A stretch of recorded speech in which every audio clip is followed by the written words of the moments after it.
Bismillahirrahmanirrahim. Assalamualaikum warahmatullahi wabarakatuh. Bertemu lagi dengan saya Om Andro di Ngobrol Digital Marketing Live Podcast pada episode kali ini. Nah, buat kamu yang baru pertama kali mampir di channel ini adalah channel Ngobrol Digital Marketing yang kita di sini bisa ngobrol-ngobrol selayaknya di radio. Jadi, teman-teman bisa langsung tanya jawab menggunakan channel Discord yang sudah saya sediakan di kolom komentar. Nah, kali ini kita mau bahas tentang Hero's Journey ini teman-teman. Ini sesuatu yang kemarin saya bikin series tentang bikin email, tapi ada yang ketinggalan. Kok susah banget ya bikin email? Saya baru ingat kalau mau bikin email ataupun konten marketing ataupun branding dan semacamnya, itu kita harusnya menyiapkan dulu namanya plotnya atau kerangka ceritanya. Nah, kerangka cerita ini kita bisa bangun menggunakan Hero's Journey. Nah, buat teman-teman yang sedang ingin jadi content creator, sedang ingin membuat brand, baik itu personal brand atau brand produknya atau brand bisnisnya, memahami kerangka Hero's Journey ini akan membantu teman-teman untuk menciptakan sebuah cerita yang mana cerita itu akan menghidupi brand atau produk atau personal branding teman-teman, sehingga lebih relate, lebih gampang menemukan audiens yang juga merasakan hal yang sama. Kenapa begitu? Ini nanti kita bahas detail ya. Oke, kita langsung masuk ke materi, yaitu tentang Hero's Journey. Sebelum saya bahas tentang Hero's Journey itu apa, saya perlu menjelaskan kenapa harus punya Hero's Journey. Jadi tadi sudah saya bahas sedikit bahwa kita harus punya kerangka cerita untuk konten marketing. Entah itu mau teman-teman pasarkan di Instagram, entah itu teman-teman mau bikin blog atau video YouTube atau email marketing, apapun itu. Nah, kerangka cerita ini akan membantu teman-teman membuat sebuah story, membuat konten, sehingga apapun bisnis teman-teman jalankan, karena ada atraktif karakternya, ada superhero-nya, ada tokohnya di situ, maka menjelaskannya menjadi lebih mudah. Nah, ini yang kemarin saya stuck ketika bikin email. Kok saya susah ya ketika nulis email itu, makanya ini belum saya lanjutin pembahasan tentang email marketingnya ya. Yang video kemarin itu saya lanjutin, saya muter dulu, kembali dulu membahas tentang Hero's Journey. Biar apa? Biar nanti bikin emailnya lebih gampang. Nah, teman-teman yang kemarin sudah sempat praktek bikin email, harap bersabar, kita belajar dulu tentang Hero's Journey. Terus kita juga menggunakan Hero's Journey ini untuk membuat story, brand story. Jadi cerita dari brand. Atau kalau teman-teman yang lagi jomblo, bisa menciptakan yang namanya backstory atau latar belakang ya. Ya, biasa kita kenalan sama orang, maka kita sudah menyiapkan cerita latar belakang kita atau backstory-nya kita, itu bisa dipilih mana yang lebih seru ya, dan bisa disembunyikan mana yang memalukan ya. Walaupun nanti kalau benar-benar serius semuanya akan kebuka juga. Nah, selanjutnya langsung kita cerita apa itu tentang Hero's Journey. Ini mohon maaf teman-teman, karena saya tidak sempat menerjemahkan artikel aslinya. Referensinya ada di bawah. Jadi saya akan baca, akan saya highlight, dan saya terangkan menggunakan bahasa Indonesia. Jadi tetap walaupun tulisnya bahasa Inggris, akan saya terjemahkan menggunakan bahasa Indonesia. Hero's Journey itu sebenarnya structure atau kerangka untuk sebuah cerita yang ditemukan oleh Joseph Campbell. Nah, intinya di dalam Hero's Journey itu ada karakter. Karakter itu sedang berusaha untuk mencari apa yang dia inginkan, what they need. Kemudian ketika dia menginginkan sesuatu, biasanya ada konflik. Jadi ada tiga hal ya. Ada karakter, ada keinginannya atau desire, kemudian dia menghadapi halangan atau konflik. Jadi menghadapi tiga itu. Itu aja kerangkanya sebenarnya. Kalau teman-teman sudah punya karakter, kemudian inginnya apa, kemudian kendalanya apa, itu udah membentuk sebuah cerita. Nah, cerita Hero's Journey ini biasanya kalau dalam film-film itu dibagi menjadi tiga bagian. Ada yang namanya departure ya, 30% pertama itu tentang cerita latar belakang si superhero ya. Di situ di departure itu ada ordinary world, nanti akan kita jelaskan lebih detail.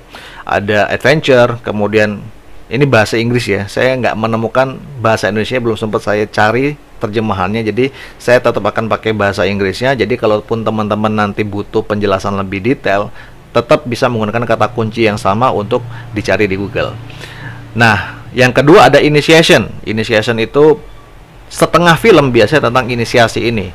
Yang ketiga ada return act. Jadi 3 babak, drama 3 babak. Ya, babak pertama latar belakang, babak kedua itu mulai menanjak biasanya ya. Kemudian di bagian ketiga ada klimaks. Klimaksnya di bagian ketiga. Jadi ada 1 2 3 drama 3 babak. Ini akan kita breakdown lebih detail tentang drama 3 babak ini.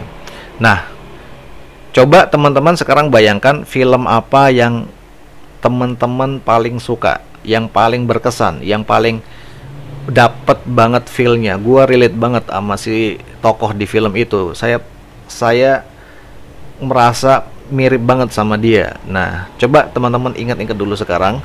Baru kemudian setelah itu setiap dramanya, setiap part bagian-bagian dari film tersebut ya akan kita bedah.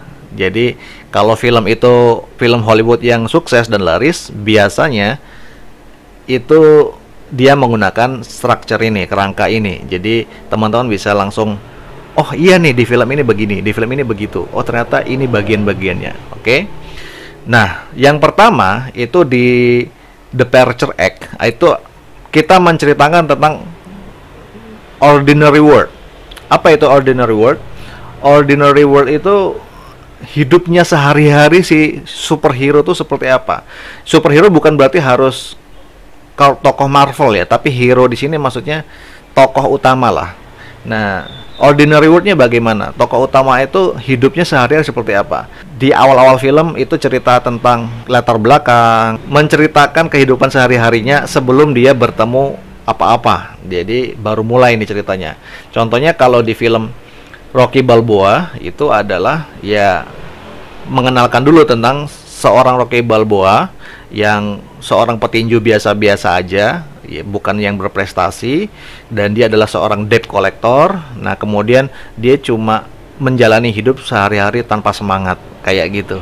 Biasanya kayak gitu di film-film itu ada deh, teman-teman bisa ingat-ingat lagi. Atau kalau di film Spider-Man itu ceritanya kan tentang Peter Parker, dia remaja, ya anak SMA, dan dia itu kutu buku, nerd, sering dibully, dan dia ingin mengesankan Mary Jane. Dia naksir Mary Jane, tetangganya, tetapi dia nggak berani ngomong. Jadi dia tuh sebenarnya keinginan si Peter Parker tuh sederhana, yaitu bikin dirinya ditaksir oleh Mary Jane. Nah, tapi dia nggak pernah berani untuk ngomong sama Mary Jane. That's it. Itu cerita plotnya di film Spider-Man yang pertama ya. Dari situ teman-teman sudah bisa bayangin ya. Oke. Nah, ordinary world. Jadi mungkin 5-10 menit itu isinya tentang ordinary world, cerita latar belakang dari si tokoh. Baru kemudian ada namanya call to adventure. Jadi ada petualangan nih. Nah, ada tanda-tanda petualangan. Biasanya ada cerita mulai nih, ada something ya. Ada beberapa, ada misalkan kejadian, tiba-tiba dia mengalami kecelakaan, tiba-tiba kalau di film IT itu dia lagi keliling-keliling tiba-tiba ketemu alien. Nah, itu mulai bertemu dengan something new. Kalau di Rocky Balboa tadi ada namanya Apollo Creed, itu adalah champion untuk petinju kelas berat. Lalu dia ngajakin nantangin petinju-petinju amatir untuk tanding sama dia, kayak gitu. Kalau di Spider-Man, nah ceritanya dia lagi field trip, lagi kunjungan ke museum, dan kebetulan museumnya itu milik Norman Osborn atau kalau nggak salah ya, dan dia digigit laba-laba. Nah, ini mulai call to adventure, mulai ada adventure-nya. Tapi biasanya ketika ada something yang ketemu gitu kan, bam begitu, biasanya dia nggak mau, refusal of the call. Di babak ketiga itu si hero-nya tuh males, nggak berani meninggalkan kenyamanan hidupnya. Ya, saya nggak berani meninggalkan ini, saya nggak mau menjalani itu, atau ya menolak lah intinya. Jadi di babak ketiga ini si superhero menolak. Dia tidak mau menerima superpowernya atau dia tidak mau menerima tantangan. Nah, kalau di Star Wars ada Luke Skywalker, dia nggak mau bergabung dengan Obi-Wan Kenobi, ya. Dia kan ketemu sama Obi-Wan, kemudian ayo kita selamatkan Prince Ella, kalau nggak salah, Elia atau Ella gitu. Tapi dia nggak mau. Sampai si Luke Skywalker tahu bahwa fakta orang tuanya dibunuh oleh Stormtroopers. Jadi begitu dia tahu itu, baru dia mau untuk melakukan adventure. Awalnya dia nolak dulu, tapi begitu dia tahu, wah ternyata orang tua saya mati di tangan Stormtroopers, jadi dia langsung mau untuk melakukan adventure. Kalau Rocky juga begitu. Ini ada petinju kawakan nantangin duet. Rocky mau berani nggak menerima tantangan itu? Rocky bilang no thanks, gitu kan. Dia nggak mau melawan itu karena dia sudah lama nggak training. Dia cuma ingin menjalani hidupnya sehari-hari, kurang lebih seperti itu. Nah, akhirnya ketika dia menolak, baru dia ketemu mentornya atau si personal trainer atau orang yang mengguide-nya. Jadi ada bentuk mentor ini, ada orang bisa berbentuk map, bisa berbentuk apapun, tapi intinya dia ketemu something, ketemu orang yang ngajarin dia, ketemu orang yang akan menemani dia selama di perjalanan. Kalau di film Spider-Man yang keberapa itu mentornya adalah Iron Man. Luke Skywalker mentornya Obi-Wan Kenobi. Ada James Bond mentornya siapa? Q, ya, yang merekrut dia itu. Ada Harry Potter mentornya Dumbledore.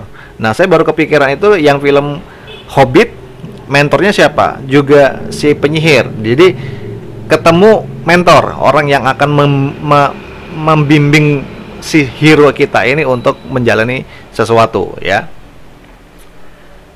Selanjutnya itu setelah ketemu mentor, baru dia akan crossing the first threshold.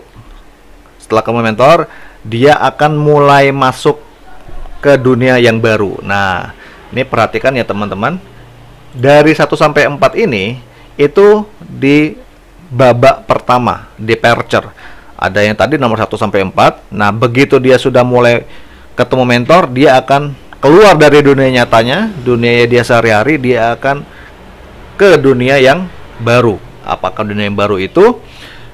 Banyak contohnya. Contohnya kalau di film Harry Potter, dia keluar dari rumah, dia pergi ke Hogwarts, yaitu dramatik banget ya, ketika dia masuk kereta, ya, ke stasiun kereta api, kemudian dia pergi ke Hogwarts. Itu kayak gitulah gambarannya. Atau si Peter Parker setelah digigit laba-laba, tiba-tiba dia jadi punya superpower.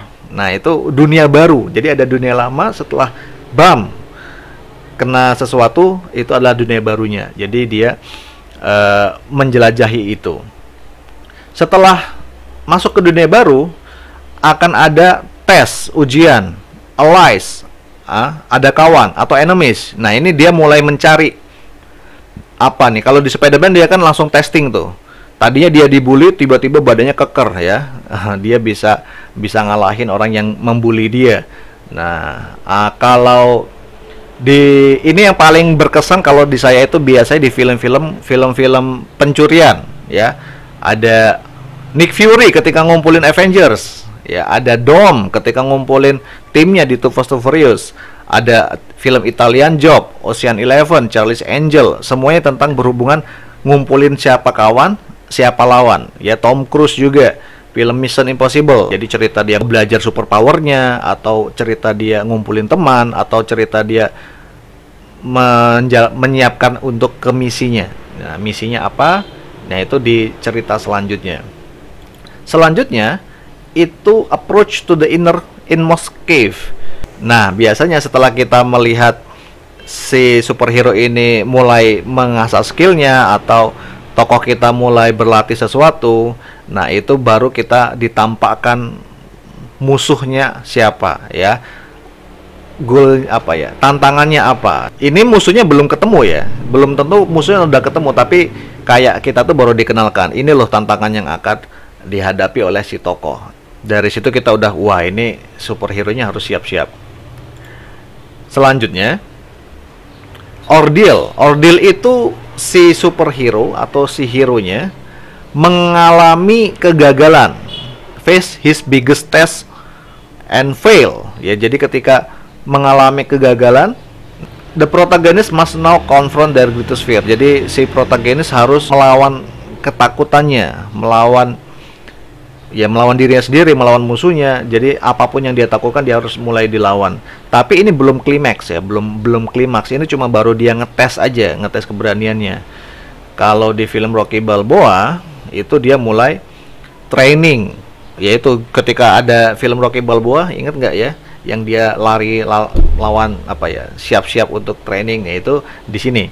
Spider-Man juga dia mulai bikin kostum, kemudian dia ikut tinju, ya ingat ya, pasti dia ikut tinju di arena ring tinju, dia pakai kostum, terus makanya dia di situ dapat nama Spider-Man waktu ikut tinju itu. Terus setelah ternyata dia menang, nah di situ mulai beralih ke ceritanya ke berikutnya. Cerita itu terjadi ketika si hero mendapatkan sesuatu, reward, ya. Dia mendapatkan pencerahan dari apa yang dia lakukan. Bisa jadi dalam cerita si Rocky Balboa, dia mendapatkan kepercayaan bahwa apapun yang terjadi dia akan melakukan pertandingan ini, menang atau kalah. Nah, si Luke di sini juga, Luke Skywalker, dia menyelamatkan Princess Leia. Si Spider-Man itu dia hadiahnya itu berupa kalimat dari Uncle Ben. Nah, kalau Spider-Man itu ceritanya ketika ada perampok lari, ternyata perampok itu mencuri mobilnya Uncle Ben dan akhirnya Uncle Ben ditembak dan mati. Begitu Uncle Ben mau mati, si Peter Parker mendapatkan ini, with great powers come great responsibility.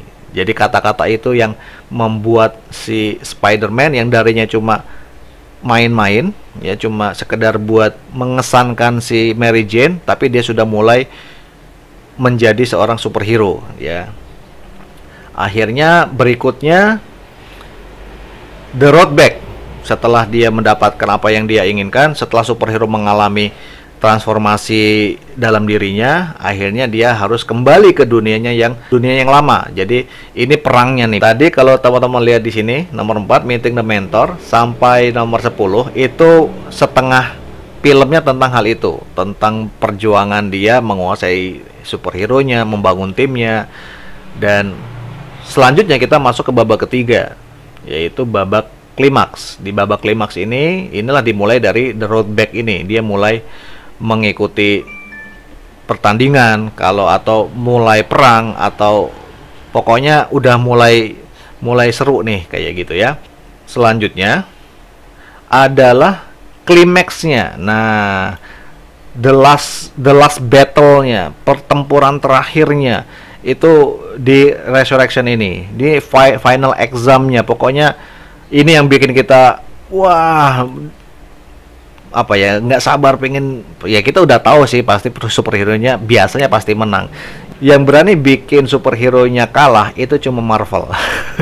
Tapi kalau itu nggak kalah, kalau mereka nggak kalah, maka nggak bakal ada event berikutnya, kejadian berikutnya, yaitu kejadian ketika ini. Ya ini kejadian Resurrection yang paling monumental. Ketika semuanya hidup kembali, kemudian Captain America bilang, Avengers Assemble. Nah itu ya, ini monumental banget ya teman-teman. Dan akhirnya setelah terjadi peperangan, mereka kembali mendapatkan elixir. Elixir ini hadiahnya apa? Ceritanya berakhir dan si hero dapat apa yang dia kejar. Tapi yang paling bagus adalah kalau superhero itu mengalami transformasi menjadi orang yang baru. Dan ini sebenarnya akan kita bahas di materi berikutnya, yaitu Heroes to Journey, Heroes to of Achievement, dan Heroes of Transformation. Jadi yang paling bisa diingat kalau di dalam film itu adalah kejadian ketika si Lightning McQueen sedang balapan dan begitu mau nyampe garis finish, dia rem mendadak karena melihat lawannya, rivalnya ya itu kecelakaan. Terus akhirnya dia kembali dan dia dorong lawannya untuk mencapai garis finish. Kenapa? Karena lawannya ini akan menjadi game terakhirnya di sini. Jadi si Lightning McQueen membantunya untuk menyelesaikan pertandingan terakhirnya. Terus lawannya bilang, "You gave up the Preston Cup. You know that?" Kamu kalah nih gitu loh. Terus si Lightning McQueen bilang, ada seseorang yang bilang ke saya bahwa kemenangan itu it's just an empty cup. Itu cuma piala kosong. Tidak ada rasanya begitu kamu menang. Nah, ini yang dialami oleh si Lightning McQueen ini. Nah, itu tadi tentang Hero's Journey yang kalau teman-teman memahaminya, teman-teman bisa menggunakannya untuk meng-create story, apakah itu untuk branding ataupun untuk ya sekedar have fun aja, kita membuat latar belakang cerita dari hidup kita ya. Ketika saya mendapatkan ini, saya tuh langsung, wah ternyata keren banget. Hidup saya tuh bukannya biasa-biasa aja, cuman kurang petualangan, makanya kemudian saya berpetualang. Nah, teman-teman yang tahu mungkin tahulah ceritanya ya, petualangannya bagaimana. Dan sampai sekarang pun saya masih berpetualang. Nah, kalau teman-teman suka dengan konsep ngobrol digital marketing seperti ini, silakan tekan tombol subscribe dan jangan lupa hidupkan loncengnya supaya dapat notifikasi kalau ada live lagi. Dan tentu kita akan bertemu lagi besok, insya Allah di pagi hari, dan live replaynya akan saya posting setiap jam 9 malam. Terima kasih, sampai jumpa di episode berikutnya. Assalamualaikum warahmatullahi wabarakatuh.